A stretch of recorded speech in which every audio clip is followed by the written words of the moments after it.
लोकमाता अहिल्या देवी के बारे में बताने जा रहे हैं। जैसा कि आप सब लोग जानते ही हैं कि लोकमाता अहिल्या देवी को कौन नहीं जानता।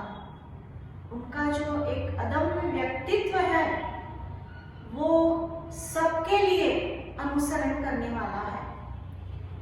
लोकमाता अहिल्या देवी इंदौर की शासिका रही है और कुशल नेतृत्व की धनी रही है।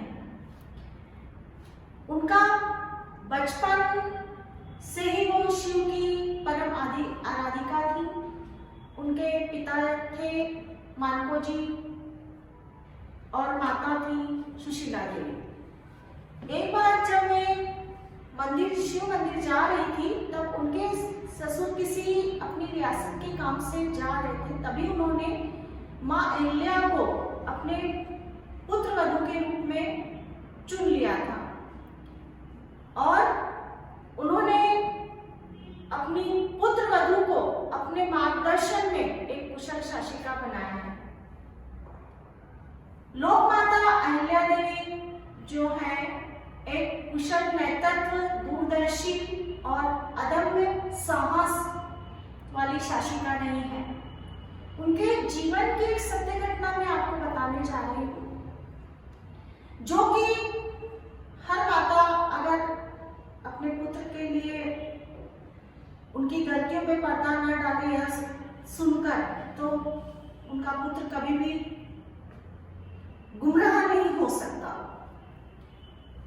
एक समय की बात है कि जब माँ अहिल्या के पुत्र जो थे बग्घी पर सवार होकर और नगर भ्रमण को निकले। मार्ग में ही गौ माता अपने बछड़े के साथ बैठी हुई थी, तो उन्होंने बग्घी का पहिया जो था बछड़े के ऊपर चढ़ाते हुए और आगे वो निकल गए। उस समय उनके राज्य में यहाँ कहवा दिया गया था कि प्रत्येक जो प्रजा है वो किसी भी वक्त अपनी समस्या को लेकर राजदरबार में आ सकते हैं। उन्होंने एक घंटी लगवा दी थी जो स्वयं उनकी आवाज सुन करके और जनता की जो भी परेशानी होती थी वो सुनती थी। तो गौ माता जो थी गई और उन्होंने घंटी बजाई, तो माँ ने कहा कि देखिए कौन है। जब जो दूध था उसने कहा, बाहर जाकर देखा तो कोई भी नहीं। फिर वापस वहां जब अंदर गया फिर घंटी बजी, फिर पूछा गया देखिए कौन है, देखा तो कोई नहीं। तीसरी बार पूछा गया तो तीसरी बार जब घंटी बजी पूछा गया कौन है, तो कहा कि गौ माता खड़ी हुई है। तो माँ अहिल्या आई और देखा तो गौ माता के नेत्रों से अविरल अश्रु बह रहे थे। उन्होंने गौ माता के मालिक को बुलाया और पूछा कि बताइए गौ माता क्यों अविरल अश्रु बहा रही है। वो डर गया और कहने लगा कि किसी ने अपराध किया, लेकिन मैं उस अपराधी का नाम आपको नहीं बता सकता। तो माँ ने कहा नहीं, तुम निर्भीक होकर बताओ, तुम्हारा नाम गुप्त रखा जाएगा। जब उन्होंने कहा कि युवराज ने गौ माता के बछड़े पर बग्घी का पहिया चढ़ा दिया और वो मर गया है, तो माँ अहिल्या ने अपने पुत्र वधू से पूछा कि जब किसी गौ माता के बछड़े को अगर कोई मार दे तो उसके लिए क्या सजा होगी। तो उन्होंने कहा जो सजा गौ माता के बछड़े को दी गई वही सजा जिसने उसे मारा है वही सजा उसे दी जाए। उन्होंने जो थे अपने बग्घी चलाने वाले उनसे कहा कि रथ जोतो और उससे कहा कि मेरे जो पुत्र है उसके ऊपर रास्ते में उसे खड़ा कर दिया और कहा कि मेरे पुत्र पर ये इसका पहिया चढ़ा दो। तो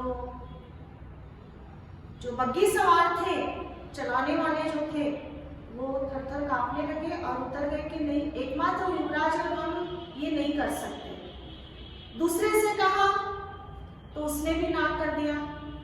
तब लोकमाता अहिल्या देवी स्वयं बग्घी पर सवार हुई और उन्होंने अपना रथ आगे बढ़ाया और जैसे ही रथ अपने पुत्र के नजदीक पहुंचने लगा, वैसे ही गौ माता आकर के बीच में खड़ी हो गई। फिर वापिस रथ पलटाकर फिर दोबारा उसी स्थान पर रथ लाया गया जहां उनका पुत्र खड़ा था। फिर गौ माता रास्ते में आ गई। तीसरी बार भी यही हुआ तो गौ माता ने गर्दन हिला दी और उनकी जो गौ माता के जो चेहरे के हाव भाव ये दर्शा रहे थे कि जिस पीड़ा से मैं गुजर रही हूँ उस पीड़ा से मैं आपको गुजरने देना नहीं चाहती। तो आप सोचिए कि जो शिव आराध्या परम शिव आराधिका स्वयं अपने हाथ में लेकर न्याय करती थी। भगवान भोलेनाथ को अपने हथेली में बिठा करके और न्याय करती थी। तो आप देखिए कि अपने पुत्र के लिए भी उन्हें जो प्रजा के साथ वो न्याय करती थी, अपने पुत्र के लिए भी उन्होंने वही दंड विधान रखा जो एक प्रजा के लिए दंड विधान था। तो आजकल के जो हमारे युवा वर्ग हैं, गुमराह होते हैं, तो माता अक्सर उनकी गलतियों पर पर्दा डाल देती है, लेकिन नहीं, आज एक गलती पर आप पर्दा डालेंगे, आपका पुत्र दोबारा पुनः वही गलती करेगा, तीसरी बार करेगा, तो उसकी गलतियां प्रतिदिन बढ़ती ही जाएगी। तो जहां वो गलती करता है तो आप निर्भीक होकर के और साथ ही अपने जो पुत्र प्रेम है उस पुत्र प्रेम को आप मत रखने दीजिए। जहां दंड देना है पुत्र को वहां आप दंड दीजिए। तो जो आज का युवा वर्ग जो अपराध करता है तो निश्चित ही उस अपराध से वह मुक्त हो सकेगा।